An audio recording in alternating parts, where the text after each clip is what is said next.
as long ago the father of our country prayed that it might remain unentangled and free.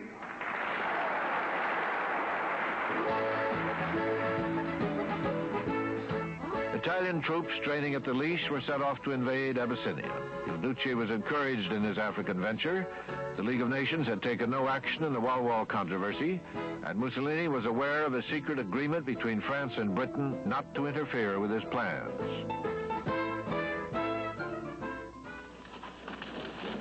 On October 3rd, 1935, more than 250,000 Italian troops, complemented by thousands of well-trained Somali natives, crossed the northern and southern borders of Ethiopia.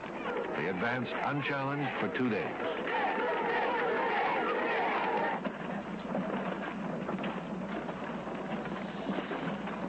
From Addis Ababa, Selassie announced to the world that Italy was the aggressor. He firmly hoped that his barefoot soldiers with World War I weapons would be rescued from massacre by the League of Nations. His strategy was to send small units to the front at first and let the desolate mountain and desert terrain hold back the invaders.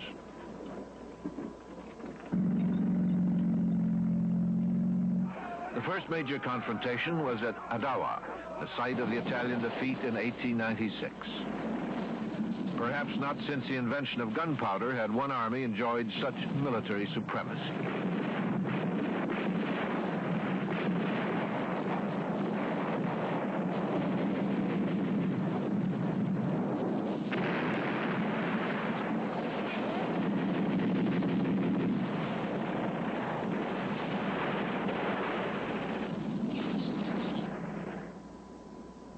It took only 4 days for the fascist army to achieve victory and avenge their earlier humiliation. The war was marked by much pure savagery. Mussolini's mechanized army decimated Selassie's primitive tribesmen.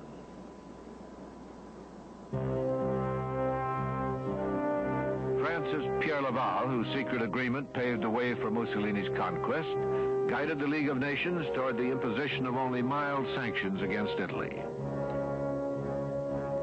The League censured Italy as the aggressor and suspended all economic relations with her, but voted against sending arms or troops to Selassie. The vote satisfied the conscience of most European leaders who refused to see beyond the hypocrisy of their actions. For all intents and purposes, Ethiopia had been sacrificed. The fear of a potential alliance between Italy and Germany had paralyzed European statesmen. In un tempo in cui Roma aveva Cesare, Virgilio ed Augusto. Mussolini protested that his cause was just and resigned Italy from the League of Nations.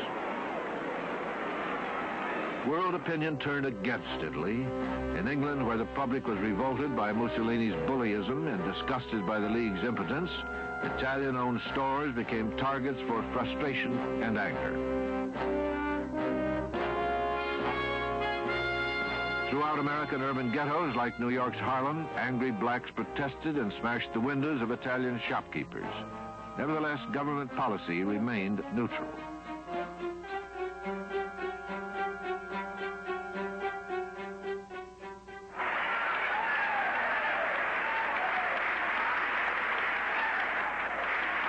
The United States is following a twofold neutrality towards any and all nations which engage in wars that are not of immediate concern to the Americas.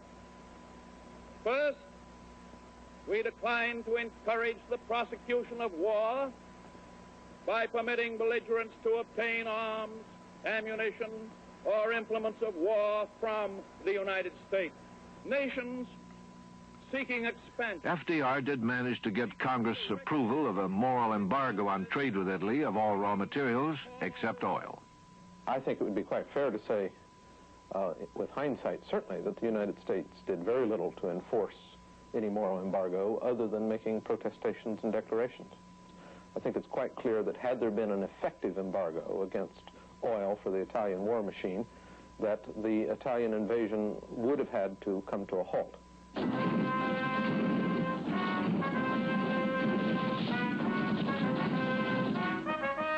Mussolini, with a free hand to pursue the war, ordered his army to conquer Ethiopia as quickly as possible. Marshal Badoglio was put in charge and authorized to use any weapons or tactics necessary to win the war. This included mustard gas, though outlawed by the Geneva Convention. Badoglio, a witness to Billy Mitchell's demonstration of air power, now put the lesson to appalling use. Mussolini's brother Vittorio, a pilot, enjoyed killing from the air. These were his words. As the bomb fell in their midst and blew them up, one group of horsemen gave me the impression of a budding rose unfolding. Reports of poison gas, indiscriminate bombings, and other atrocities stunned the Western world. Mussolini's heroic image was tarnished by adverse, if not always accurate, press reports. There was a good deal of confusion.